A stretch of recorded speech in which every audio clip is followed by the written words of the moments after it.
Greetings from the beautiful campus of Oakwood University. I am Leslie Pollard. I serve as president of this wonderful institution.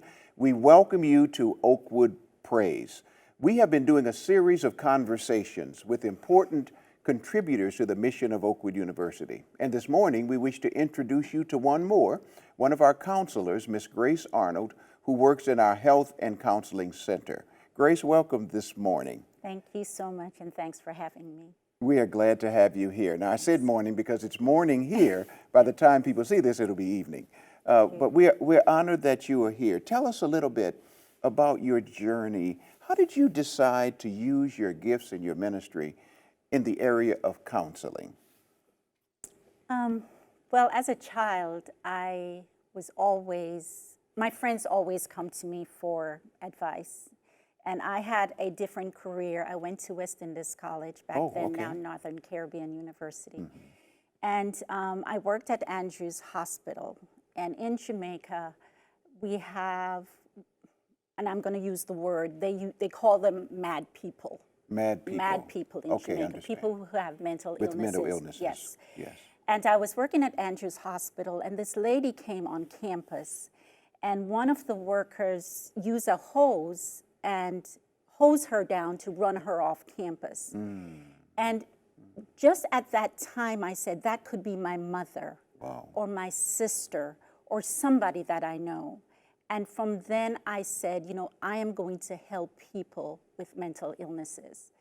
And then I got a scholarship from Jamaica to the United States. Mm-hmm. And that's how I started my counseling career. Oh, wonderful. Yeah. So you had an experience of watching a person who had mental health issues be treated in a way that brought out something in you that said, I want to be a part of the solution, not a part of the problem. Yes. Okay, and you've been here at Oakwood University for how long? I have been here for around 11 years, but I'm an alum.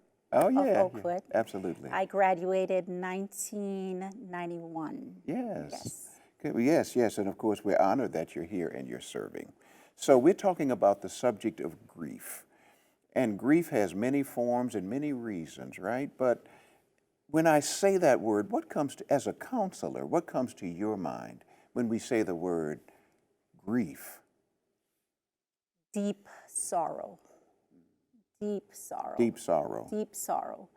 But grief is natural.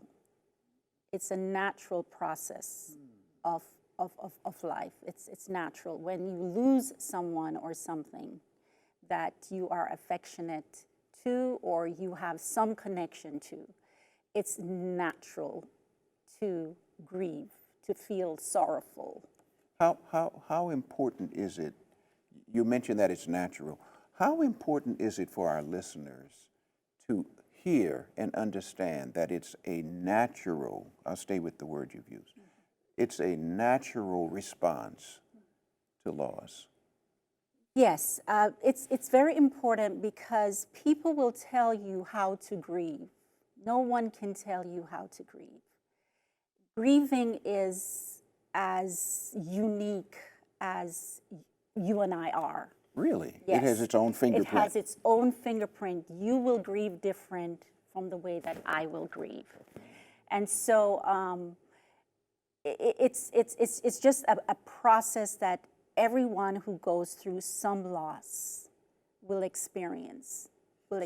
So what are some of the ways that a person, how will I know? Let's say I want to help someone. How will I know whether or not I'm trying to direct their grieving process? How will I know that? What will be some of the indicators that I, Les, am doing that when I'm talking to someone who's grieving? So say somebody just recently had a loss by death.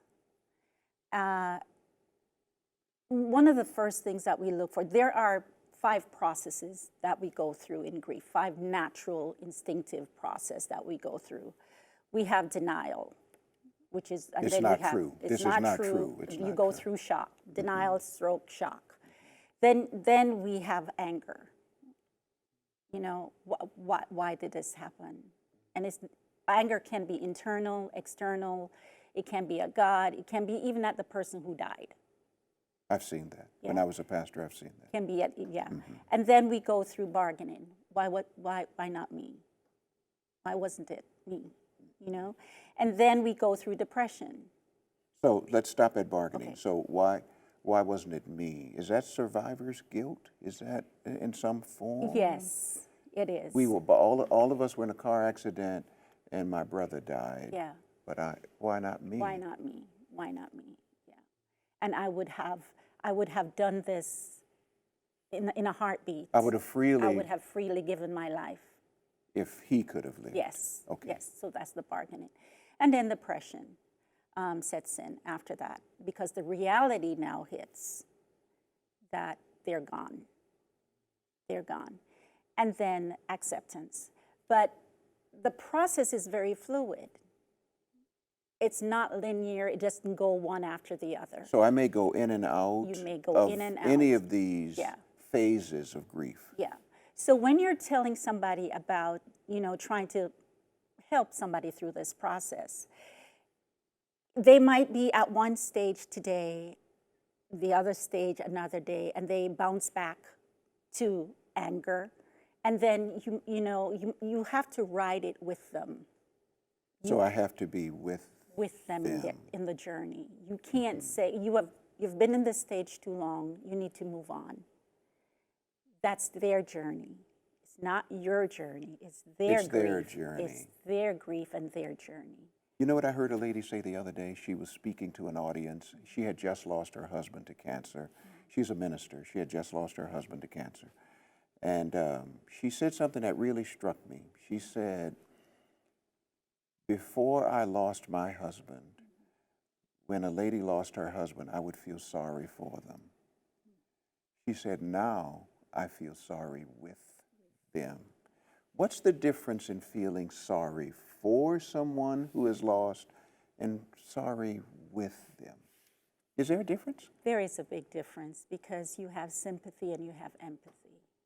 And you have experienced it. Although their experience might be totally different.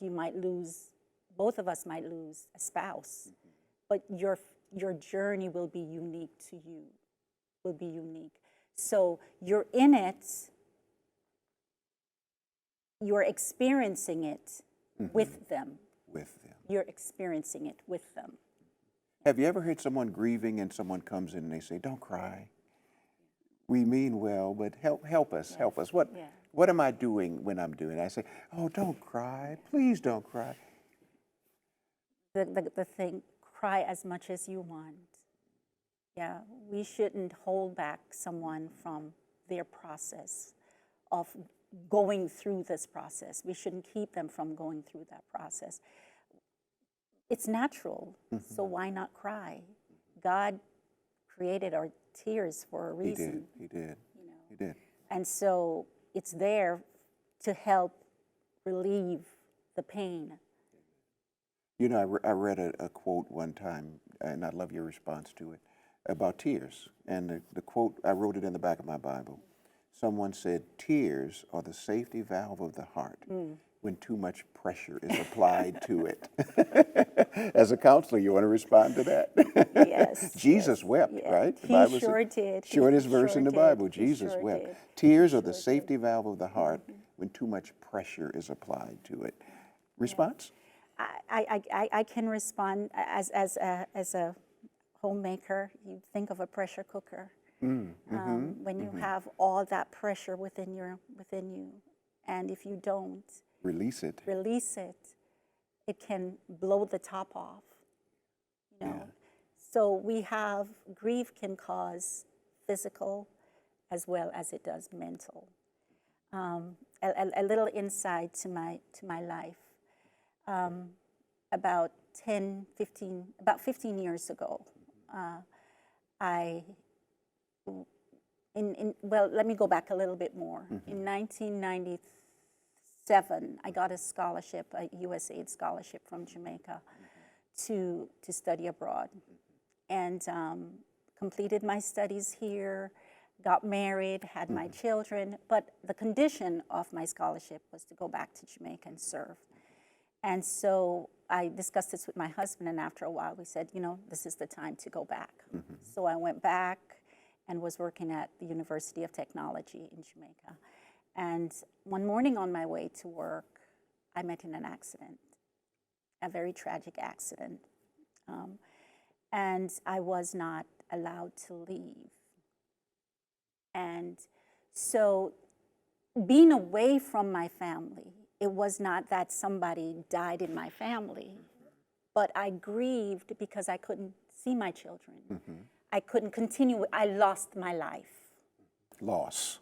Again, Yes. this idea of loss and Yes. grief. Yes. So the normal pattern of my life was disrupted. I didn't want it to be disrupted, but it got disrupted.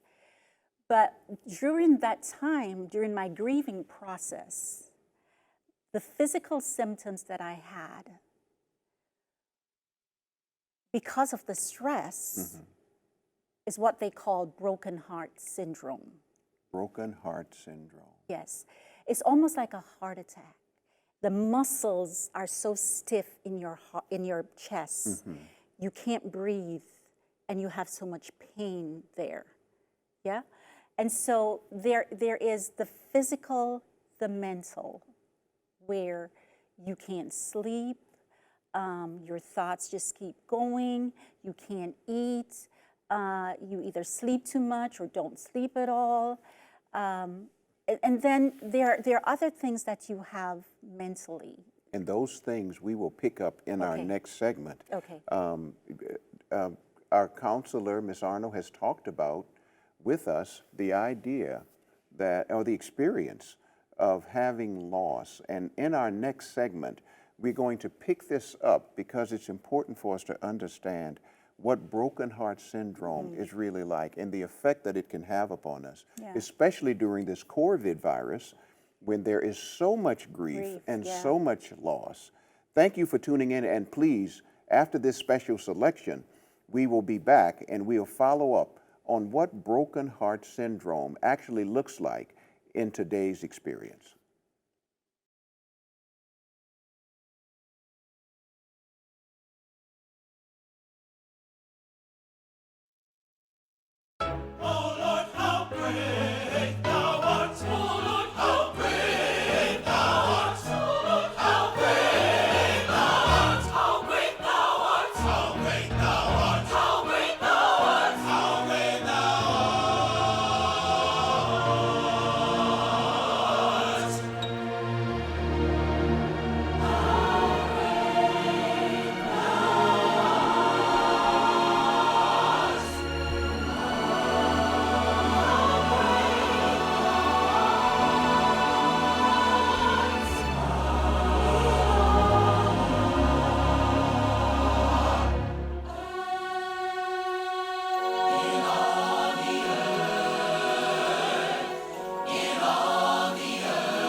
Welcome back, everyone. Welcome back to Oakwood Praise, and I'm here with Miss Grace Arnold, our counselor from Health and Counseling. She works with our students, our faculty, our staff in helping to support the mental and spiritual goals of the institution.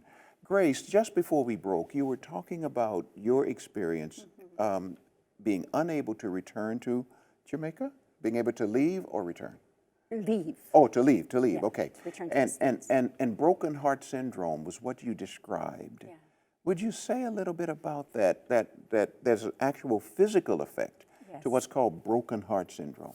So broken heart syndrome is where the muscles in your heart, in your chest get so tight that you can't, because of the stress. It's a stress reaction. It's a stress reaction that you have difficulty breathing and there is pain. So it almost feels like you're having a heart attack. Wow. Wow. Almost feel that way. And often triggered by extreme grief. Extreme grief and stress. And you had that experience. I had that experience. Were you afraid? I was afraid. I was afraid that I would not be able to see my family. I was afraid that I might die because I didn't know what was happening to me. Of course, I went to the doctor, and and this is something that if you ever experience this, it's not for you to self-diagnose. Okay. Go okay. straight to the doctor. Call your doctor, call 911. So you're discouraging self-diagnosis because it yes. could be that, but it could not be that. Yeah, because it has similar symptoms to a heart Okay. attack. That's important. So please call 911 and go to the doctor. Don't self-diagnose. Amen. Yeah. So yeah, and I was so scared that I wouldn't be able to come back to my normalcy. Yeah. And yeah. so I grieved that. So I didn't lose a member of my family, but I grieve normalcy. I lost normalcy. You lost normalcy. Yeah. So today, with the COVID virus being so pervasive and all of the fears it's triggering and all of those emotions, how do we help ourselves navigate what is a crisis, a disruption, and then how do we begin to process our own grief and loss? I mean, I have friends, many of whom are passing away, some of whom are passing away because of the virus, but then I just heard about another, we share a common friend, and you're a family member, who passed away in Florida, and natural processes, but still it feels so unnatural because I'll say they had just retired, and we extend our love and our sympathy to them. And looking forward, it's all of the story that they retire, they're looking forward, and then sickness and an unexpected passing. How do we help ourselves cope with that? And then how do we help our friends? What should we do? Is there a 1, 2, 3, 4 to be a help in the face of grief? In the face of grief. They have this, just be there for somebody. What does that look like? Yeah, what does it look like to be there? To be People there, say what that does all the it- time. yes, yeah. What does it look What like does it to look be like? there? In the age of technology, when people are far away from you, send a hug, send An emoji. an emoji, Yes. a phone call. Just say, I'm praying for you. I know, yeah, but when somebody's angry with God, they don't want to sometimes hear, Right, I'm true. praying for you. True. Send some flowers or say, can I come over and clean? Can I Yes. cook? Can I wash some clothes for you? Can I go for a walk with you? You don't have to talk with me. We don't have to talk. Can I come and sit with you? But one has to be very comfortable with silence, right? Yes. Okay, right? That's hard for some of us to just... But silence is good during this time. You don't have to talk. You don't have to talk. Allow the person. Are we programmed to not talk, Grace? Are we really? So one time I was in Nigeria, and I had done a ministry moment for a lot of students in Nigeria, and I'm embarrassed to say it. So the night before I was leaving, about 25 of the students came, and they sat in the room. So I come in, they say, the students want to be with you. I said, oh, okay. So I sit down, I'm sitting, and after about a minute, nobody's saying anything. So I look at my host, I say, what do they want? And my host said, they just want to be with you. Oh, wow. And I didn't have to say anything. He said, it's embarrassing, isn't it? I was 22, attributed to that. So they don't, they just want to be with you. Most of us, many of us, I don't want to generalize, some of us are not programmed, have not been conditioned, like you've been trained as a counselor, to accept silence. How do I get to that point where I can do that with my friends? Remember that this is not your journey. That's their It's journey. their journey. It's their journey. It's their journey. And sometimes if they want to talk, that's fine. If they don't want to, then it's, what can I do? Do you just want me to sit here? Just show me what to do. And then sometimes they don't even know what to do. They don't even know what they want you to do. Yes, they don't. So even if you came 3, 4, 5 days in a row just to be there, can I get you some tea? Can I cook something? Can we just go for a walk? Just be there. And sometimes it's not always, scriptures, it's very good. And we're going to come to the scripture, okay. But we shouldn't be quoting scriptures all the time, It's like, Can quoting scripture be a way of invalidating your grief? Not by the intent, but in the result. Yes. Not by the intent. Yes. Usually we say it's intended for well. Yeah. But by the result. Can it? How? Because sometimes we feel like Christians are not supposed to grieve. But Christianity does not take away your humanity. You're still human. And that's a natural, instinctive part of loss for anybody. So, it's like, why are you crying? Why are you downhearted? Why are you depressed when you know that this is not the end? But in the moment, it feels like the end. It feels like the end. In the moment, it feels like the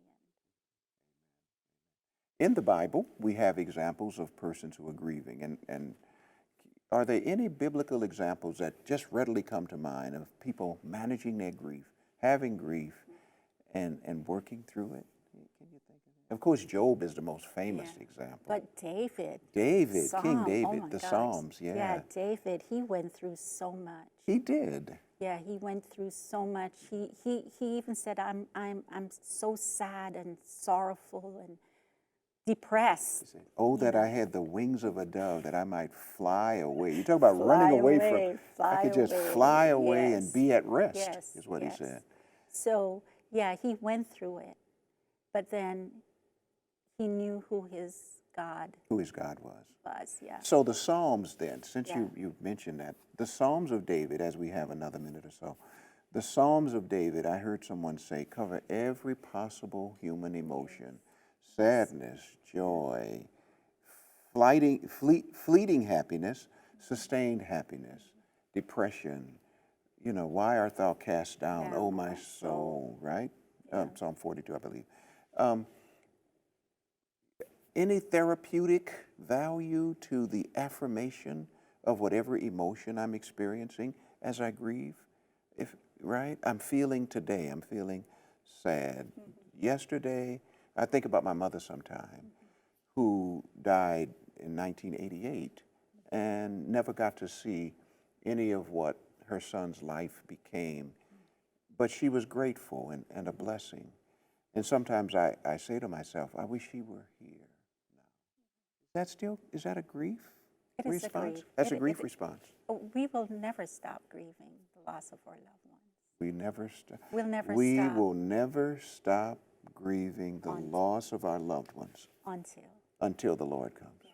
And he says, I'll wipe away all tears from them. So I should expect that as I walk down the pathway of memory, that I will have joy as I think Yes. about some of the things that were with my mother, Yes. with your parents. Yes. But I still have recurring sadness. It might not be as intense. Okay. It might not be as intense. Okay. But we will have it. But we will have it. Yes. It will not go away. It will not go away. And You know what you just said is liberating, right? You know that's freeing, right? For many people. Because many people believe, or they're being taught, that grief, over time, it will be less and less and less. And that idea may suggest that it'll just go away completely. But it won't. You're saying today, it really we won't will ever yes, go away completely. We will always have some sadness towards it. But the thing is that when we have, there's a 6th stage to grief. Okay. And that's when we turn the grief into meaning. Into meaning. Into meaning. And that's like turning to say, hey, I went through this, let's start a support group. Yeah. Let's do something redemptive and something, healing. yes. Turn it outward and Yes. make it beneficial. Yeah. And with those words from our counselor, Grace, we want to invite you today, if you're experiencing grief or if you know someone who's grieving, that you will take that grief and begin to use it in redemptive ways to bless and to benefit others. This has been Oakwood Praise, and we are delighted that you're with us. We'll see you next week.